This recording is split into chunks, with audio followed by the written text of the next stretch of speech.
అందరికీ నమస్కారం. మరి గత 5 ఏళ్లలో జగన్మోహన్ రెడ్డి గారి పాలన గురించి మనం ఒక్క మాటలో చెప్పుకోవాలనుకుంటే సైకో పాలన అని చెప్పుకోవచ్చు. 2 మాటల్లో చెప్పాలనుకుంటే అఘాయిత్యాలు, అక్రమాలు అని చెప్పుకోవచ్చు. 3 మాటల్లో చెప్పుకోవాలి అనుకుంటే liquor scam, land scam, sand scam అని చెప్పుకోవచ్చు. వీళ్ళని మేము ఒకటే ప్రశ్నిస్తా ఉన్నాం. గత ఎన్నికల్లో వీళ్ళ ఇచ్చిన హామీల్లో ఎన్ని హామీలు నెరవేర్చారు అని చెప్పేసి జగన్మోహన్ రెడ్డి గారిని మేము ప్రశ్నిస్తా ఉన్నాము. ఆర్థిక పరిస్థితి ఈ స్థితికి రావడానికి కారణం ఎవరు? ఆంధ్ర రాష్ట్రం ఇంత అప్పుల బాటలో పడ్డానికి కారణం ఎవరు? విమర్శలు చేయడం సులభమే కానీ నిజంగా అభివృద్ధి చేయడం అనేది చాలా ముఖ్యం ఆంధ్ర రాష్ట్రానికి. కానీ వీళ్ళు విమర్శలతోనే ఆగిపోయి కేవలం 11 సీట్లకు మాత్రమే పరిమితం అయిపోయారు.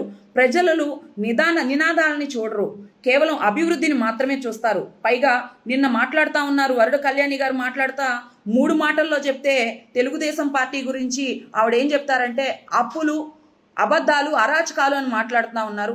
అమ్మ, తెలుగుదేశం పార్టీ అంటే కేవలం అభివృద్ధి, పెట్టుబడులు, ఉపాధి అమ్మ. కేవలం పెట్టుబడులు తీసుకొచ్చి ఆంధ్ర రాష్ట్రానికి మీరు ఎన్నాళ్ళైందో మీకు తెలియదు. ఆ గత 5 ఏళ్లలో మీరు తీసుకొచ్చిన పెట్టుబడి ఒకటి లేదు. పైగా ఉన్న కంపెనీలు కూడా పక్క రాష్ట్రానికి పారిపోయే దుస్థితికి ఆంధ్ర రాష్ట్రాన్ని తీసుకొచ్చారు. లక్షల కోట్లు అప్పులు చేశారు, ఋషికొండకి గుండు కొట్టారు. పైగా ఇలాంటివన్నీ మీరు చేస్తూ వచ్చి 3 రాజధానుల పేరుతో రాజధాని అనేది లేకుండా గత ప్రభుత్వంలో రాజధాని అని పుస్తకాల్లో లేని కూడా దుస్థితికి ఆంధ్ర రాష్ట్రాన్ని తీసుకొచ్చిన ఏకైక 1 టైం సీఎం ఎవరైనా ఉన్నారంటే అది జగన్మోహన్ రెడ్డి గారే అని చెప్పి మీరు తెలుసుకోవాల్సిందిగా మేము కోరుకుంటా ఉన్నాము.